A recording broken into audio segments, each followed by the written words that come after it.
It's Hollie's Hotspurs, welcome back. Talking Tottenham every week, no better place to be sat. If it's a win, lose, draw, we'll be here for a chat. Best believe we tackle topics like Romero at the back. Young Min Son, what can go wrong when he's on form? It's a dream come true, so sit back, relax and vibe with us. Special guests every time here to discuss. Bring your passion, come along for the ride, and don't forget to subscribe, cause... Hello. Welcome, European champions, to the final show of Hollie Hotspurs in the 24-25 season. And what a way to wrap things up this season. We've got the European final to talk about, maybe a tiny little bit on Brighton and where we go next. But to do so and more, I'm joined by two fabulous guests. Formz, it's amazing to have you back tonight. How are you? Oh my God, we're European champions and I can't get over it. That's how I am. I was, for everyone watching, I was just telling the guys off camera that I'm just in heaven and I'm just walking different now. And it's just incredible. And I'm on cloud nine and I never want to get off. So thanks for having me back. No, and it's like I say, it's a good one to have because I know there's been a lot of shows this season as well where I've just I don't want to talk about football anymore. But you know what? This has come at a great time. So I'm so happy to have you here as well. And Billy, it's great to have you back on as well. How are you, my friend? Hey, I'm good. You have to bear with me because I don't really know how to process this because apparently there's this feeling called happiness. I don't really know what it is. But apparently this is it. So I'm not really podcasting. You know what to do with yourself now. No, man. But Hollie, man, I reckon I've been on here for about 13 losses this season. It's all been worth it just to come on after the win finally, the actual trophy win. Jesus Christ.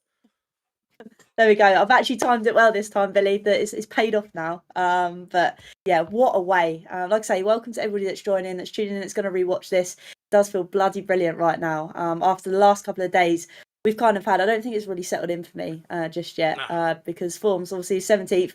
I don't know how we done it, but we won it in Bilbao. So let's kind of shake it all up because I know you were out in Bilbao. For those that obviously sadly couldn't be out there and make it, what was it like to witness it?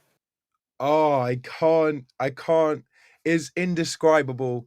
Like the atmosphere from the fan zone early morning all the way right through to the game, you kind of just knew we were going to win it because we didn't stop singing. We didn't stop looking each other in the eye, grabbing each other and going, we're going to do it. And then you get into the stadium and you just see this sea of white. And I was in a neutral zone and then I ended up going around to the sea of white. But whilst I was in the neutral zone, you heard United sing a little bit and then it was just so overpowered by us in that wall to my right. And I was like, there is no way I don't finish this game with our fans over there. And it was just magical, just magical. And I just can't, even walking from the fan zone to the stadium, you walk past a bunch of United fans and some of them who were really drunk, like, we're going to win it, it's just Spurs. And then the majority of them are just like, we're nervous for this.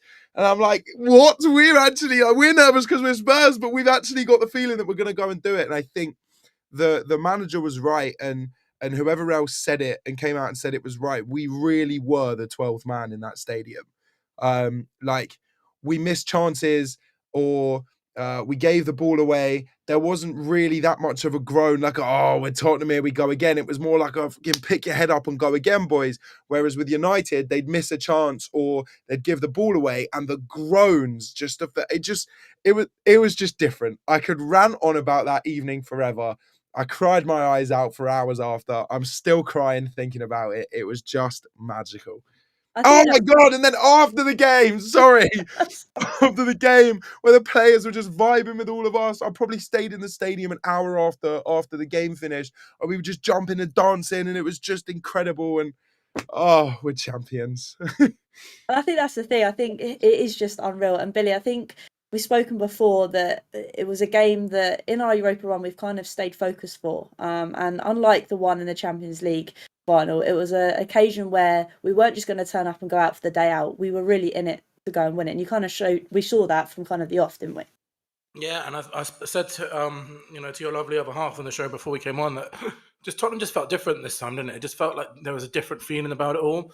And I don't know if Formz was there, I wasn't there, but I don't know. I saw on Twitter afterwards that thing where Fernandes is trying to get the huddle to swap ends, and Romero just kept the kept the huddle in front of the Spurs. And I think that set the tone for the whole game, to be honest. Like we weren't standing for anything. We were just like laser focused. Did it seem like that from the players straight away, Formz? Say that again? Did it seem like that from the players straight away, that they were just like locked in? Yeah, like usually, I'll use the Champions League final as an example. There wasn't a single player wearing lily white that didn't look a little bit nervous. And this time round, I don't know. Well, obviously, I do know why, and it's Ange Postecoglou and Christian Romero were leading that, but they just didn't look. They didn't look phased by the occasion, and that was the difference. One thing that I did notice as well, and I think it was quite early on, and it sort of firmed it for me that he'd instilled this mentality in the players, is that Pedro Porro was so far in the attacking third, and I can't remember who it was that tackled him, but he looked really hurt. And usually he does that thing where he like waves his hand and he waits for the game to stop, but he didn't. You could see he was hurt, and he was like, no one's going to stop for me. I've got to get up and run back. And he sprinted back and made sure that United couldn't go on a dangerous attack. And that for me was like, okay, I haven't seen that from any Spurs player in a long, long time.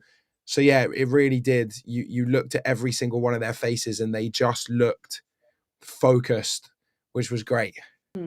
Defo. And obviously, if there's one player, Billy, I mean, there's a lot of standout player in that kind of performance, but there was one man, right place, right time, once again, and that was Brennan Johnson. Obviously, there's been a lot of criticism throughout the whole season, but for him to get on the end of that goal from that ball from Sarr to obviously put us 1-0 up in front and keep that 1-0 lead was just insane, wasn't it? Yeah, and that's it now. Spurs legend forever. Like he's written in the history books. He would always go down, like Ricky Villa. When I was a kid, you see that goal in the FA Cup final, Nielsen with that diving header in the cup final. These are the moments which get you in the history books, and he will be forever now a Tottenham legend. Whatever happens now, he's a legend forever. That's the thing. I think as well, Formz, obviously, I don't think the partying has even stopped. I think maybe now some of the players have chilled out a bit, but for me, for Johnson to get that goal, after, like we said, all the criticism he's had, to finally, like Billy said, go down as a legend and a player that's etched his name in history forever for Spurs, just kind of shows you that sometimes you just got to let the players do their thing and it will turn out all right in the end. 100%. And I think it does heavily link back to the manager, because he's been coined back post Brennan. But I've got no problem with that when he's scoring however many goals he scored for us this season. When you lose a player like Harry Kane, who guarantees you 30 plus goals a season, you need to find them from elsewhere. And I don't care how they go in. I don't care who's scoring them. But when you have a system that requires your wingers to do what Brennan Johnson does so well, then fucking fair play to him. I was over the moon for him when he had to deactivate his socials. I was gutted because, like, what a story, man! What a story! It was just one of them where you just, if you're a proper Tottenham fan, you don't abuse any of your players, regardless whether you're at a game, whether it's on social media. It doesn't matter. If they're one of your own, you just don't, because it's so counterproductive. So I don't think there was a true Tottenham fan who saw him deactivate his account and went, yeah, good. Like, I saw that and I went, no, I now really am desperate for him to just do well. And then he scored 7 on the bounce. And then everyone was like, okay, he's here. This is the player that we bought from Forest. Like, this is the guy now. And I'm so happy that, A, he became our top goal scorer this season in all comps, but also the fact that it was him that put that final touch on the ball, whether it was an own goal or not. And yeah, you're right, Billy. It just makes the story. Can I just ask, is anyone else like in a constant that's just constantly going through their head? Is Johnson again, ole, ole? I was going to ask that before. It goes in my head 24/7. I'm going to sleep at night, wake up in the morning. That's literally going through my head 24/7. I switch from Johnson again to Champions again, and I just keep going back and forth, and then sprinkle Waka Waka in there. It's amazing. It is bloody brilliant. And I think us as fans, after what we've kind of endured all season, to finally have this moment just still feels like surreal. I mean, obviously as well, there's other standouts that I want to talk about. Mr. Daddy Longlegs Formz, because my words, again, I know we talk about one end of the pitch with Johnson being the one that scores. Mickey van de Ven pretty much saved us as well with that off the line clearance. I'm literally wearing my Mickey van de Ven fanboy. How'd you get that, man? That's sick. Football Fantasies UK hit me up and went, here you go. I went, you're a legend. Thanks very much. There's a don't guy, know. there's a guy who DM'd me on Twitter last night. Ben, his name is. And if you go on my Twitter, I just retweeted it. He's doing these T-shirts, black T-shirt or white T-shirt, and all they've got is a Europa League trophy here on the breast, and then on the back they've just got a picture of Mickey van der Ven midair. It's like, yeah, shut up and take my money. I'll take you to Oh, Tottenham. unreal! Yeah, I need one of them. I went on. I got served the Instagram ad, and it was the flag that Madders and Regulon held up, that Ange with the glasses saying "second season, mate," or so whatever it was. It was that printed on a T-shirt, and I bought 3 for me and a couple of my friends. My next few paychecks is just going to be going on Bilbao stuff forever. I think. Tattoo. I'm going to get an Ange tattoo, like I said, Holly. It's going to happen. Wow. Oh yes. What are you going for? I need to know the details. Well, you're not quite. I'm gonna from day one. I've said I'll enjoy your lunch, so that's what I'm gonna go for. Nice. I'm gonna try and book it in this week, so it's got to be done. Love that. Big man delivered, so I've got to deliver for him.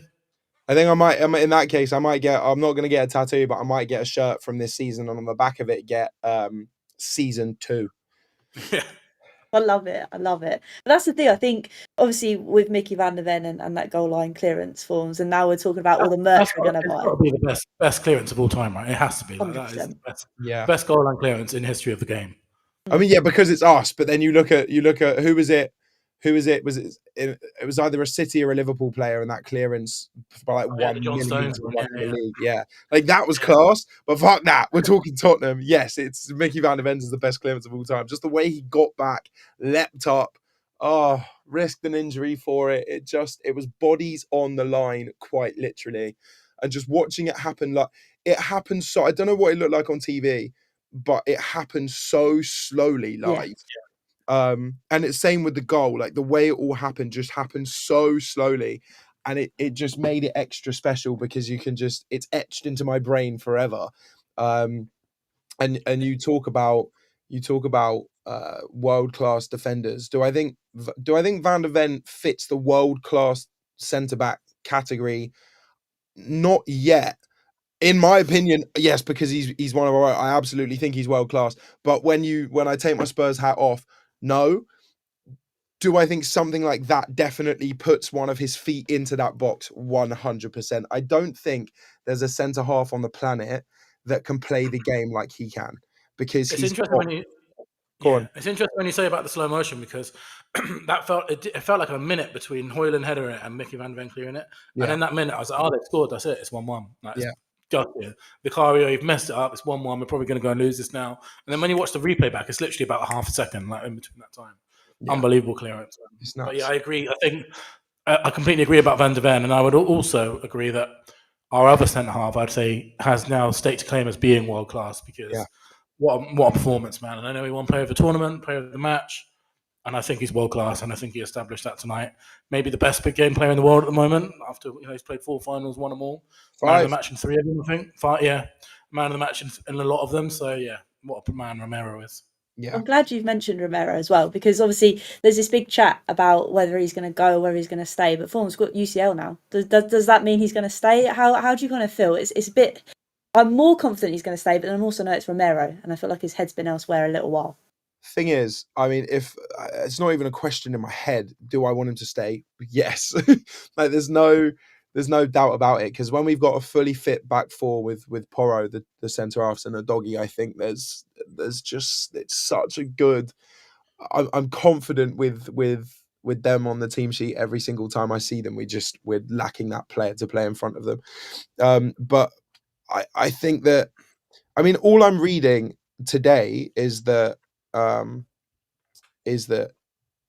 he's made it very clear that if Ange goes, he goes. I don't know if you guys have seen that as well, but I actually believe that, because the way that he's spoken out about the way the club's run, or the higher ups this season, whether it's Argentinian media or wherever it was, it just goes to show that, and the way he's praised Ange so publicly and so highly, just makes me believe that he probably has turned around and gone, look, I've probably agreed something here with Atletico Madrid. I'm very happy to go play for them because they're a Spanish giant, and the manager is someone I've always wanted to play under, blah, blah, blah, blah. But now you're offering me the prospect of Champions League football. I'm going to be a captain at one of these clubs, but you're missing one piece. If that manager isn't there, then I'm gone. And I get it, because Ange was the one who made Romero one of the captains. Ange was the one who came in and instilled that winning mentality in the squad. And Romero came to Tottenham, fell in love with Tottenham very quickly, but also came to Tottenham to win things. And I think it was very clear from the start or from the end of his first season that it wasn't going to come as easy as he potentially thought it was. And Ange has come in and turned everyone into a winner, like Romero already was that winner. So if Ange goes, I can see Romero going with him. So by that stretch, do I want them both to stay? Yeah. And I think two things as well. Firstly, you've got to go and put on 250 grand a week in front of him and say, Yeah. we're going to keep you here now. Because that's what he's proved he's worth that easily. He's a Mhm. world-class centre-back, just captain an incredible performance. You've got to pay the money if you want to keep these players. And secondly, we've been given a massive opportunity out of nowhere to re-establish ourselves as a Champions League team. Let's be honest, if we're looking at the league form, not deserved it whatsoever. But we're in this miracle situation now where we can actually go again and buy Champions League players. If you sell someone like Romero, where again we're taking one step forward, two steps back, like we're not going to be able to replace Romero. It's going to be incredibly difficult. So I think selling Romero would set the tone that actually, are we progressing as a club still, or are we using this opportunity just to get rid of players again, start again, have another rebuild? We've got to build on what we've got already, and the best way to do that is give him a new deal, pay him whatever he wants, keep him at the club for his peak years. Well said. And I think that's the thing as well, because obviously, like we said, we are at a very much a crossroads now. It could have been a lot worse if we lost that final, but we didn't. That's we're at this crossroads. We're 17th. I don't know how we're at this crossroads, but we are. I don't either.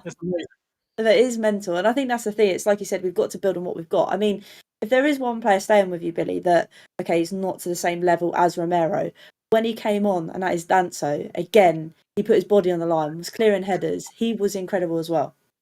I love this guy. I think I tweeted the other day that I think he's my favourite player at the moment. I love what he comes out with after the games. I think he's a really good talker, but I think also he's just a really good asset to have on the bench. He's by far our best aerial defender, by far. And I think I saw a couple of people tweeting today about the possibility of maybe going for a back five with Van de Ven and Romero, all three of them at the back, which I think could be useful sometimes because, I love Romero, Van de Ven. I think, Formz is exactly right. Van de Ven is on the verge of being a world-class defender. Romero is a world-class defender. Neither of them are brilliant in the air. That's not what their skill set is. Danso just mops up everything in the air, and I absolutely love him. I think he's going to be a huge, huge player for us. And when you're playing in the Champions League, as we showed this year, and as we showed in the past, you need two decent teams really to be able to compete in the league and the Champions League. So what a brilliant third centre-back to have as Danso. Yeah, can't get enough of a guy. Yeah, I think as well, Formz as well. The fact that he came in January and already he's like one of our favourite players. Just when he comes in and steps in, it's so funny because I regret my decision. So I got asked. I'm very fortunate. I'm being sent the next season's home shirt. I haven't seen it yet though, obviously. But I got asked, do I want anything on the back? And I just couldn't decide on a player. And I was teetering on the edge of wanting Danso or do I just get Formz again? And I ended up getting Formz. And the moment I logged it in, I woke up the next morning, saw a video of Danso speaking. I was like, oh, no. Like, I really like him. And I also think it helps. And I think his aerial ability comes off the back of the fact that he kind of grew up in the English game. Was he not at MK Dons with Dele Alli? And I think it's one of them where he understands. I don't know how I'm gonna word. Hopefully, how I'm gonna word this comes across the way that I want it to. He understands what we're lacking in terms of the defense, and he throws himself into those gaps. And I think it's a conscious decision for him because that's the way that he's going to break into the team. Instead of trying to just be another Romero or being another Van de Ven, because he'll just sit behind them because he's not as good as they are. I'm really glad. I was happy when we signed him. I watched his Rising Ballers interview. I thought that was great. You're right, he does talk incredibly, but he's also backed it up in the cameos that he has had for us. Yeah, he was thrown in a really difficult period with the semi-finals with Liverpool, but I don't expect anyone to come into the club at any level and be thrown into those games and hit the ground running. Now I think that he's come into himself, and the way that he's celebrated as if he's been part of the furniture forever, I'm happy to keep him. I will call him out on one minor thing though, is that he said in one of his interviews when he joined, he said, "I've been waiting for ages to win a trophy with this club." It's like, mate, you've been waiting for 4 months. I've been waiting for 17, Brilliant. I've been waiting for 17 years, man. You've been here for 4 months. Let us have our wait. I love that. Bless him. I do rate that though. I rate it. Come straight through the door, ready to win a trophy. Yeah. And I think Like that's Timo Werner. Yeah. yeah. Oh dear. For No. some reason, Region was like in front row of all the celebrations for some reason. So good though. Such a vibe. Oh dear. No, it was an amazing night. And again, obviously, we can't talk about it without talking about United because Formz, they were on the awful side. The only time I think I was very worried was when we saw the overhead kick towards the end and it rippled the necks. Then my heart was in my mouth. Where I was standing, I was on the other side of the goal in the corner. So it looked like it had gone in. And if you watch my vlog, you'll see I've gone, ah! Yes! And it was like, okay, cool. Like there was such fear because there was a bit of silence for a second. Then we realized it didn't go in. Look, everyone who I've spoken to that isn't a Spurs fan has said, yeah, but it was a terrible game, blah, blah, blah. And my instant response, I stopped them. I go, I don't care. We won. I don't care how you win it. I don't care how we played. I don't care if you don't remember the final. You're going to remember this season for being the season we won it. It was definitely the battle of who is less shit on the day. And United were just poo. They were just not it. They didn't look like they wanted it. I actually also think it might have been. You look at the different approaches before the games with Amorim and with Postecoglou, and with Postecoglou basically saying this is everything for us. Like we haven't struggled this much this season to not go out and be winners and show everyone that we can, and then this trophy drought. And Amorim's gone, well, if we win it, we've still had a terrible season. It's still not good enough. Which, yes, in a United sense, it's still not good enough. But your players are going to watch that and be like, oh, okay, well, there is a possibility that we get the glory, we win and we don't get the glory from it. So it doesn't actually mean that much. It meant, you could just tell it meant so much more to us. And both sets of teams played that way. Having said that, I was a bit nervous every time United were on the attack. The last like 10 minutes were horrific. Even in the first half, they'd break and I'd go, but that's more because I'm a Tottenham fan watching my team in a final than, I'm really worried because they've got great players on the pitch. When Garnacho came on as well, it did get a bit spooky at times. Yeah. He was cooking us at times, but thank God, never to nothing. But I think Formz is exactly right, man. And we actually said this before on the show before. When they even come out and said they're not even going to do a parade for it, they're going to do a barbecue. So everything coming out of that club, the mentality, and I think again, you could tell from the instant when Romero moved that huddle, the mentality. It was almost like the game was won before the ball kicked off. The fan bases were different, the players were different, the managers were different, what the noises coming out of the club were different. It just felt like this was our time, and we've had that so much over the last 20 years, particularly in the Pochettino era, where everyone think this is our time now, and it wasn't, but this time it actually was. And I think that was the biggest thing we needed. And obviously, we didn't have a barbecue, Billy. We had a parade, and what a bloody good time that was. It's just we've just been such a miserable club for the last few years, I think, and a cloud has been over us all. And this, to me, was like, this is probably the most proud I've ever felt as a Tottenham fan. Seeing those numbers, seeing the celebration, seeing, to be fair, everything the club did, I thought was absolutely outstanding. I think the club have handled this whole Europa League run incredibly, and I hope they move that forward now into the next season as well, because the way that everyone's been together, it's been the best thing I've ever seen in terms of Tottenham in my lifetime. To me, the parade was the best thing of the whole week, like even better than the game itself. It was just the togetherness of Tottenham, and then the sheer numbers that we have. I'll be honest, I underestimated my own football club. I didn't know we had that in us to have that kind of number. I don't know if you've seen there's a couple Palace parade is going on at the moment. They couldn't have anywhere near the numbers of us. So yeah, it's really made me proud to be a Tottenham fan. But what I think it's really done is shown everyone how big a club we are, because we're massive. And we showed it. We are a massive football club. And I think even Ange said he didn't realise how big we are as a football club. And I didn't, as a big fan. I didn't realise we were this big, but we are. And I really hope we can use that note. So actually, we're a club that deserves to be competing for the very top honours in this country, because we're that big. And we showed it in spades on Friday. I also think that there's a reason we're in the big six. I say big six in quotation marks, but you know what I'm talking about. There's a reason we're in that conversation still. And yes, over the past maybe maybe in the latter social media era, it's been a case of why Tottenham in it, but we're in there not just because we've won the 6 most trophies in England, but because we've got a fan base that is big enough to compete with the others. And you just have to look at the size of our stadium and the fact that it gets filled week in, week out to see how big we are. But you're right, the fact that at one occasion, one time, that one moment, there were hundreds and thousands of people there just to celebrate something that we've been craving for so long was really special. I'm going to start welling up again. So let's move on a little bit to another person that's going to make me well up, Billy, which is Sonny. Because to see that man, to see him be with this club for so long. Look, Formz has got on his mobile for those if you're listening on podcasts, because I do sometimes put them on Spotify if I remember. So if you're not watching it, you got to know that for context. But Billy, it's been so long. I'm so happy for the man to win it at Tottenham. Honestly, it's hard to put into words how much he deserves it. I will get emotional talking about it because, like, if you think of everything that he's been through as a Spurs player, he signed a new deal when we had Nuno. Kane was trying to leave. He's put up with, he's had 3 or 4 final losses where he's been like the talisman. Him and Kane have shared that. Obviously, when you lose a final like that and you're supposed to be the guy that's able to score the goals, it must be a huge toll on him. And then Kane has left, meaning that he's like, and to use an American term, the franchise player. He's got an incredible amount of supporters, the South Korean fans, and also just any Spurs fan is a massive fan of Sonny. He's been carrying that for 10 years with no reward.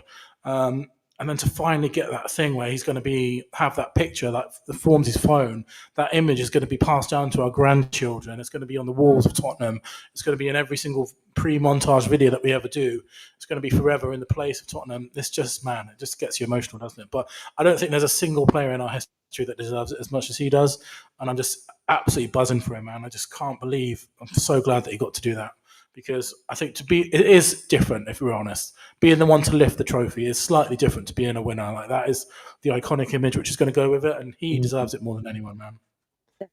Definitely. And I think that's the thing as well. Obviously, seeing him with his shades on as well, Formz. Obviously, he's probably had a rough night. Swearing as well. He was pulling out the swear words. I had no idea that Son Heung-min was a drinker, first of all. I had no idea that he had the aura that he did drunk. Like, don't get me wrong, you see him take on 3 men, shift the ball onto his weaker foot, and then do the trademark Son finish, and then run over to the camera and do that, and you go, yeah, this geezer's got aura, he's world-class, best Asian player of all time. But, like, even drunk, with the microphone and scruffy hair and his glasses on, he's like, I fucking love you guys. I'm like, what? Yes, Sonny, you're one of us. Oh, you don't. I think if he ended up going to Spain or Italy, where he probably still would have got drunk, he wouldn't have. I think because he's basically English now. After that, he's just an English lad, and I love him. It's a bit like hearing your teacher swear, isn't it? Hearing Son swear, like, it's not. It just comes out of nowhere. Exactly. I think Madison called him literally the loveliest human being you'll ever meet. And you don't expect those swear words to come out of him, but yeah, fair play, man. It was also the faces. I think who was next to him? Was it Mickey? And I can't remember who else was stood next to him. And you could just see when he swore, their faces dropped. They were like, "That's just come out of your mouth." But no, I am over the moon for Sonny. I think like you guys said, every Spurs fan is over the moon for that man, and I'm so glad that he managed to do it at Spurs. But obviously, there was another game that we'll talk about on Sunday. I know. I'm trying to remember how it went. Obviously, it didn't go quite the way as planned, but Billy, you not won 4-1. I'm not sure. The way the stadium sounded, we won that game 4-1. It was, and I think that's the thing. I think we just don't care because now we've won it. Okay, like we scored first, and Billy, I thought, oh, okay, we are going to win this one. But obviously, it didn't quite turn out like that. Yeah, and it was really funny seeing like Villa, Chelsea, Newcastle. These teams are putting like montages before the game's kicking off saying how important it is. Chelsea did like this massive thing saying that, this is everything now for this season. It's like, we were already there, man. We're hungover, we're pissed up. Every single player is probably going to wear sunglasses on the pitch. And we're already in the Champions League. Could not care less what happens. And then actually, for some weird reason, we played all right for the beginning. Like, we were actually okay. We went 1-0 up. And then I thought, you know what, maybe, and then the hangover kicked in, I think. Yeah, definitely the blood alcohol. I didn't see any of that after that. Funnily enough, my friends were in Heathrow today and they saw Ange and they saw Johnson, and they were chatting to Johnson and they went, how did you play? Were you not drunk yesterday? And he was like, yeah, I've never been so hungover playing football in my life. He said even rocking up to Sunday league games hungover, he'd been more hungover against Brighton than he was. And he was like, even when the ball came in from Tell, like my reactions were so slow. And it wasn't because I didn't see it. It wasn't because, like, if it was any other game, I'd tap that home. But I was gone. I was gone. But you play because the manager starts you and you haven't got anything wrong with you. So, and I just think that's hysterical. The fact, like, he could have gone, no, it all calmed down. It was water and electrolytes for 24 hours before the game. We ate good. And he just went, nah, season's over. Yeah, I was drunk. And the best thing is that Ange came out before the game, didn't he? He was like, oh yeah, Romero and Son are injured, by the way. I was like, are they?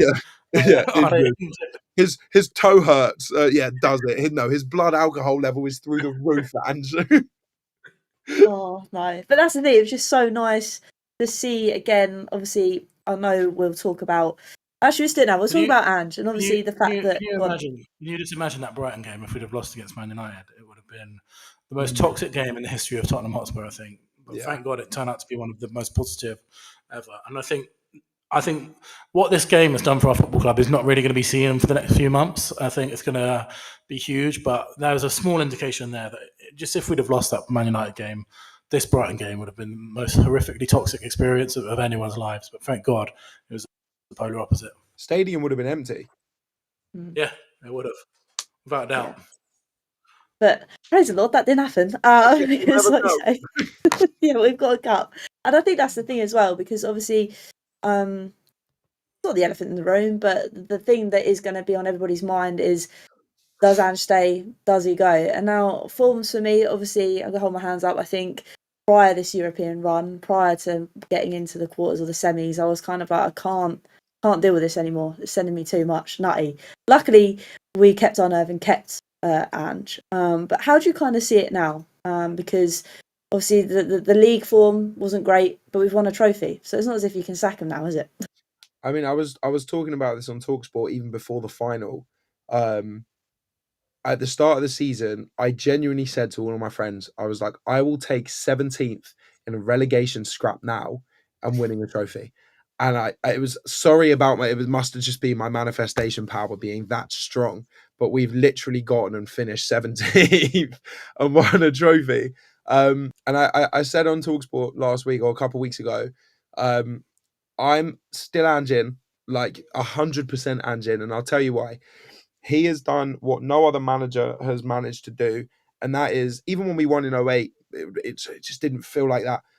He's come in and instilled a winning mentality within the club, and that's top to bottom. That's not just some of the players, that's not just the fans, that's everyone from the backroom staff to the social media team. We're winners, and it's so difficult, and obviously it's been proven difficult for a manager even of a big status to come in and do that to the club, but we're winners now. Say what you want, he's instilled that within the club, and I think that I would happily take another season or two of domestic disaster to continue to win trophies, because if Ange isn't the man to, and he finished 5th last season, so he's definitely the man who can have that longevity and play well over a 38 game period. The season's just been an absolute anomaly. But let's say he's not. Let's say we have domestic disasters over the next 2 seasons, but we get to win a Carabao Cup, or we win an FA Cup, or we win another trophy. That's when you go, okay, thank you very much for completely transforming this club, turning us into winners. We know how to win silverware. We now can then attract a manager who can come in and, I guess, build on, not necessarily rebuild, but build on the success that we've had domestically. I don't think it's fair to say, yeah, we've lost 22 league games this season, get out. Yes, it is actually very fair to say that. But when he's come and delivered on the one thing that we've been craving for so long, you can't then go, okay, cheers for the memories, goodbye. Because then whoever we bring in, I don't think we're an attractive enough, we're not an attractive enough project for a big enough manager or a desirable enough manager to come in and pick up where Ange left off. We're a club who is in a position to attract and I say this with the utmost respect, a Marco Silva, a Thomas Frank, an Iraola, who I think would come in, do us decent in the league, maybe finish 7th, 8th, 6th if we're lucky, and not really have that winning mentality. I think if Ange leaves, he takes that winning aura with him, is what I'm trying to say. So I would love for him to stay, and I said that even before the final. And now that he's actually gone and done it, I love the man. No, well, that's fair enough. I think I just don't know what to think anymore, Billy. Like Formz has said, if he comes on, we win another trophy, I'm happy. But it is the fact that obviously that 22 losses, and if the teams below us weren't any worse, be in that relegation battle. Yeah, you simply can't sack him now. You can't do it. I think if nothing else, it's about the players. The players will be absolutely revolting if you sack this guy. You can see the connection between him and the players, and they backed him all season. They backed him. The way that he hugs those players, speaks a lot. And I think a lot of people on Twitter say, people are just speaking with emotion. I think football is a very emotional game. A lot of football is to do with emotions, and I think it's okay to be led by emotions. We, at the end of the day, the reason why we're doing this is because we want to feel emotions when we're watching Tottenham. And this has been, it doesn't make sense logically, but it makes sense emotionally, and I'm absolutely fine with that. And if nothing else, man, this guy he's pulled off the most cold quote in football history, and then he's done it again on the parade of season 3 is better than season 2. So he can't be sacked after that, man. And we need to see season 3. It's got to be done. I also think that to jump off the back of that, a lot of people will compare it to the Ten Hag situation. Go, oh, he won 2 trophies and then look what happened. It's different because he'd already lost the dressing room.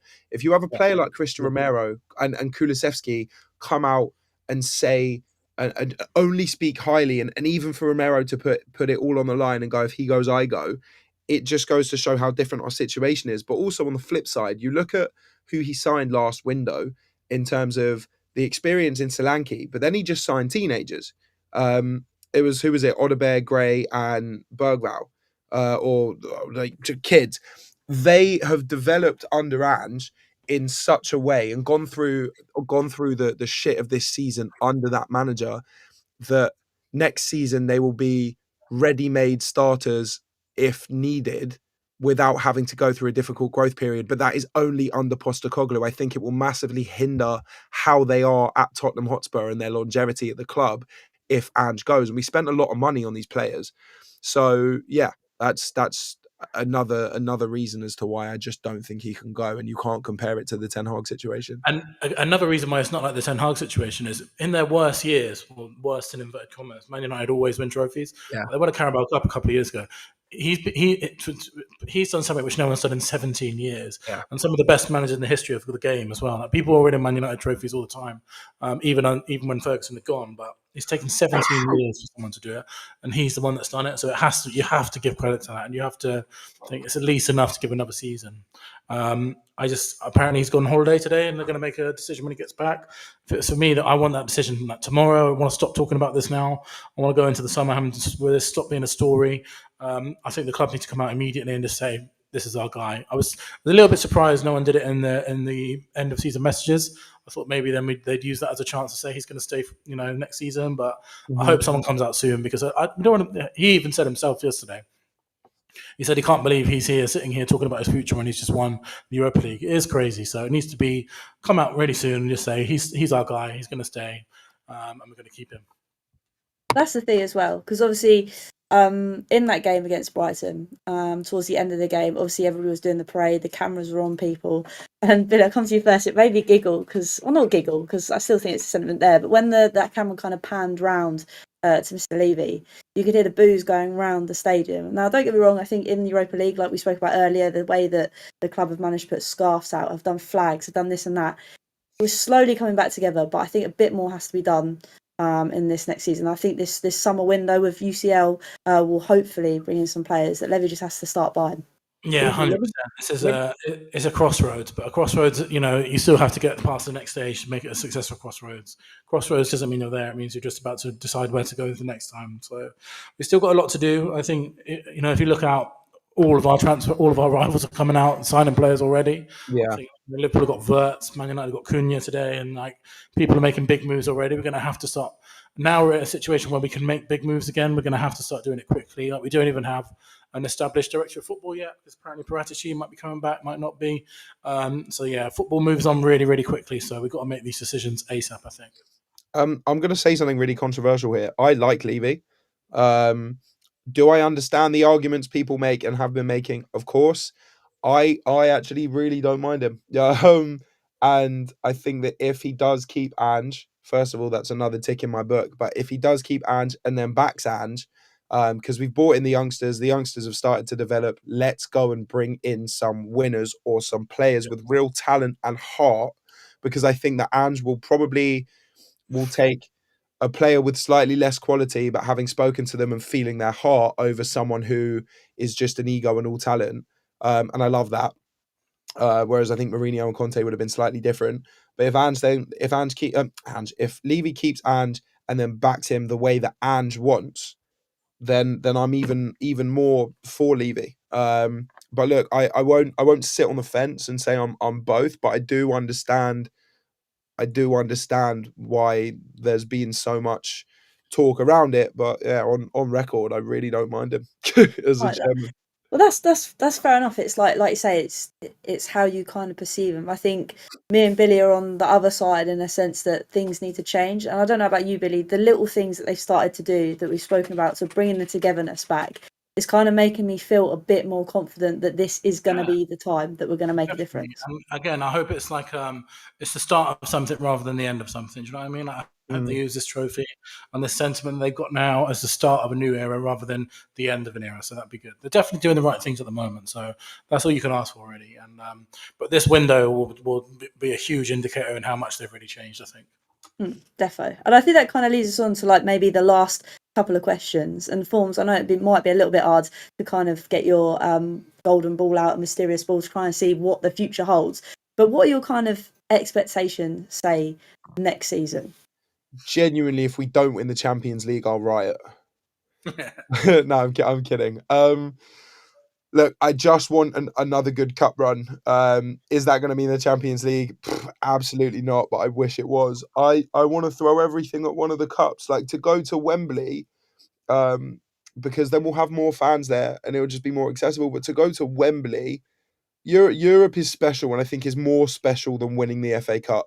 But to go to Wembley with your team and not just go to a semi-final and get knocked out by Chelsea or Man United, to go to Wembley for a final and win it would just be really, really special. So I think I'll say it again, even before the season's started, I will take finishing mid to bottom half of the table, as long as it meant we go and won something next year. I think you have to build on this. We are winners. We know how to get through big games. And look, if we finish 10th and we get to the FA Cup final and we play really well and we lose, fine.